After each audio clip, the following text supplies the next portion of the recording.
రాజకీయాల్లో ప్రత్యర్థులపై విమర్శలు చేయటం సహజం. కానీ ఆ విమర్శలు ప్రజా సమస్యలను వదిలేసి వ్యక్తిగత దూషణల వైపు వెళ్తే అవి తిరిగి సొంత పార్టీకే నష్టం చేస్తాయి. ఇప్పుడు విశాఖ జిల్లాలో మాజీ మంత్రి గుడివాడ అమర్నాథ్ చేసిన వ్యాఖ్యలు సరిగ్గా ఇలాంటి చర్చనే లేపుతున్నాయి. హోంమంత్రి వంగలపూడి అనితపై ఆయన చేసిన కామెంట్స్ ఇప్పుడు ఏపీ రాజకీయాల్లో తీవ్ర దుమారం రేపుతున్నాయి. చోడవరంలో జరిగిన వైఎస్ఆర్సీపీ నిరసన సభలో అమర్నాథ్ ఊహించిన విధంగా రూట్ మార్చారు. హోంశాఖ పనితీరును విమర్శించాల్సింది పోయి మంత్రి అనితను మేకప్పుల మంత్రి అంటూ సెటార్లు వేశారు.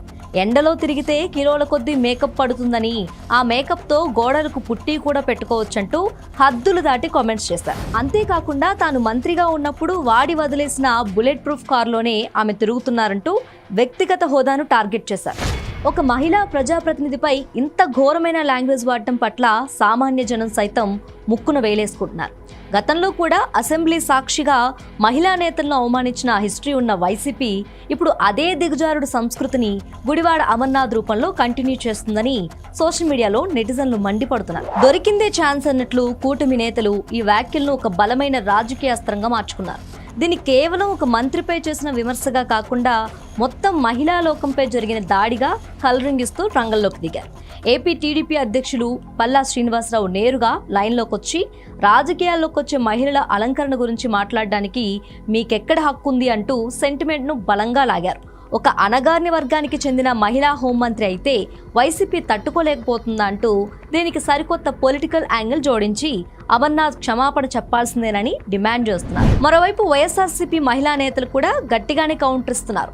గతంలో అనిత తమ అగ్రనేతలపై చేసిన ఘాటు విమర్శల ఫ్లాష్ బ్యాక్లను గుర్తు చేస్తూ అమర్నాథ్ను వెనకేసుకొస్తున్నారు. కానీ వైసీపీ అంతర్గత వర్గాల్లో మాత్రం దీనిపై సైలెంట్ గా ఒక టెన్షన్ నడుస్తుంది.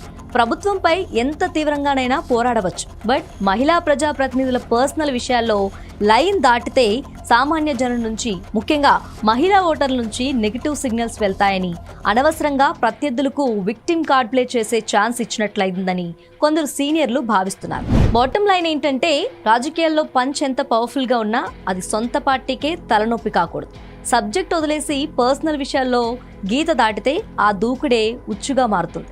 విశాఖ రచ్చలో గుడివాడ అమర్నాథ్ చేసిన వ్యాఖ్యలు వైసీపీని ఇరకాటంలో పడేసినట్లే కనిపిస్తున్నాయి. మరి పొలిటికల్ చదరంగంలో మాజీ మంత్రి తదుపరి వ్యూహం ఎలా ఉంటుందోనన్న చర్చ మొదలైంది. చూస్తుంటే ఈ వివాదం రాబోయే రోజుల్లో ఆంధ్రప్రదేశ్ రాజకీయాల్లో మరింత వేడిని పెంచే అవకాశం ఉందనిపిస్తుంది.